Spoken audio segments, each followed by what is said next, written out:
Hello everyone, my name is Corporal Collier. Today I am conducting a brief on the foundation of Army leadership.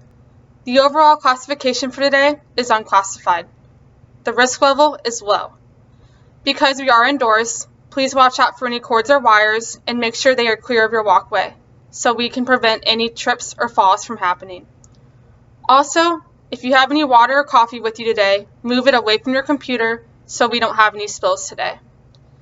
For today's brief, you'll need a pen or pencil and a piece of paper to take notes. I am briefing you on the foundation of Army leadership because officers and non-commissioned officers apply and set the standard for soldiers.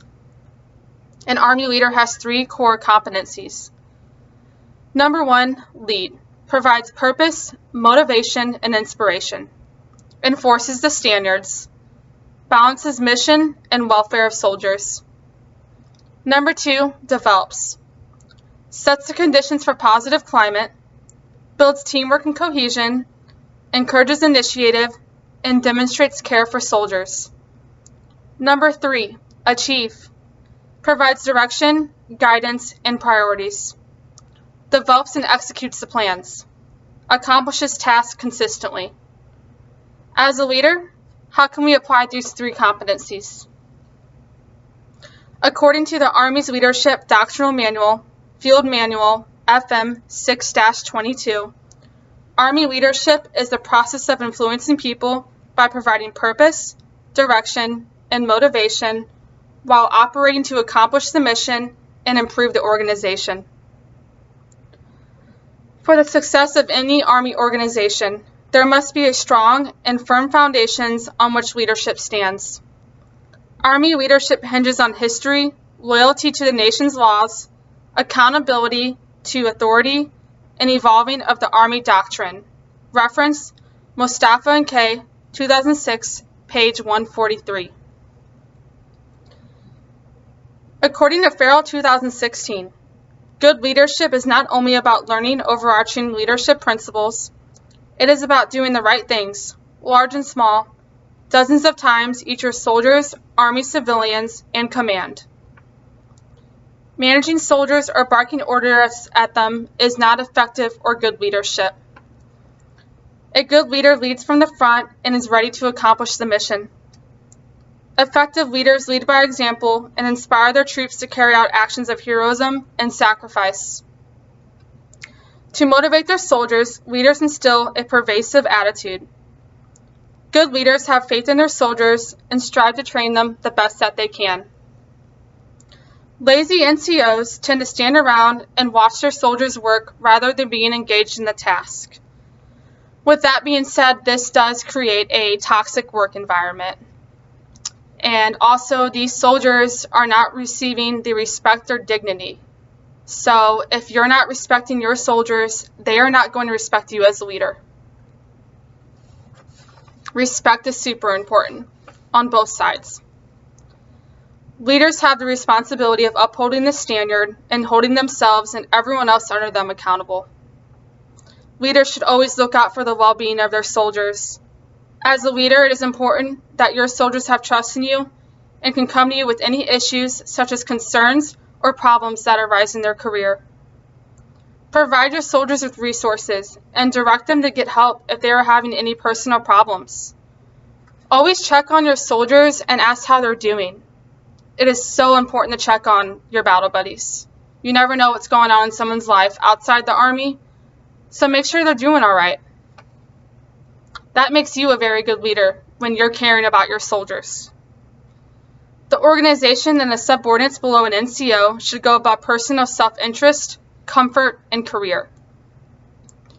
Effective communication is an important quality to have while being in the leadership position. Effective communication is a good way for soldiers to receive information on what task needs to be completed. Good communication goes a super long way. It keeps soldiers engaged in the task and gets the job done the correct way. As a leader, it is your job to pass down the correct information to your troops. An example of that would be if it was after formation and we need to go down to the motor pool to do PMCS. You need to give them the correct place to be and what time to be down in the motor pool so everyone is accountable. The leader development strategy states that leader development is a deliberate, continuous, and progressive progress that grows soldiers and Army civilians into competent and professional leaders of character. As a leader, you have the responsibility of training and teaching their soldiers to work in their present duty positions. It is your job to let them pick your brain and teach them your current duty position too. One day they're going to take over your spot and they'll need to be able to do your job.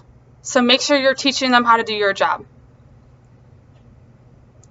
Be sure you're teaching classes too. Hands-on training, super important. If the task is over for the day, have your soldiers hit pocket training. It's never a bad idea to brush up on basic soldier skills. Your knowledge and your skills and experience should always be passed down to your soldiers. The Army Profession and Leader Development Forum develops initiatives that are planned, tracked, and approved for implementation. Reference Wenzel 2017. In order to achieve the mission, a leader should be focused on getting the job accomplished. A sufficient leader provides soldiers with resources, direction, and guidance. To first achieve the mission, a leader provides his or her soldiers with a solid plan to tackle the mission.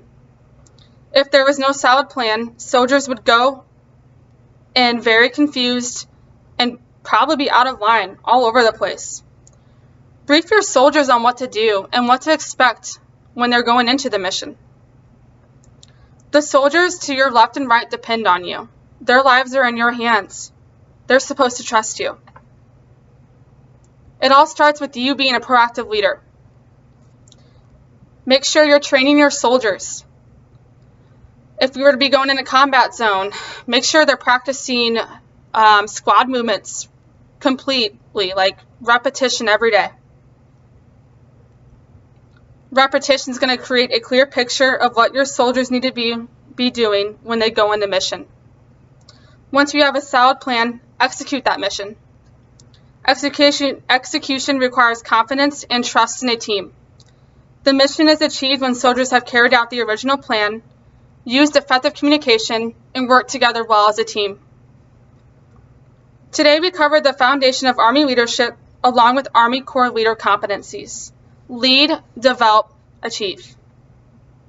Your soldiers will be successful if they continue to work hard and live and go by the Army Corps competencies. When you leave here today, think about how you can apply the foundation of Army leadership, and the 3 core competencies that go along with it. Does anyone have any questions for me? This concludes today's brief on the foundation of Army leadership. Thank you for your time today, and have a great day.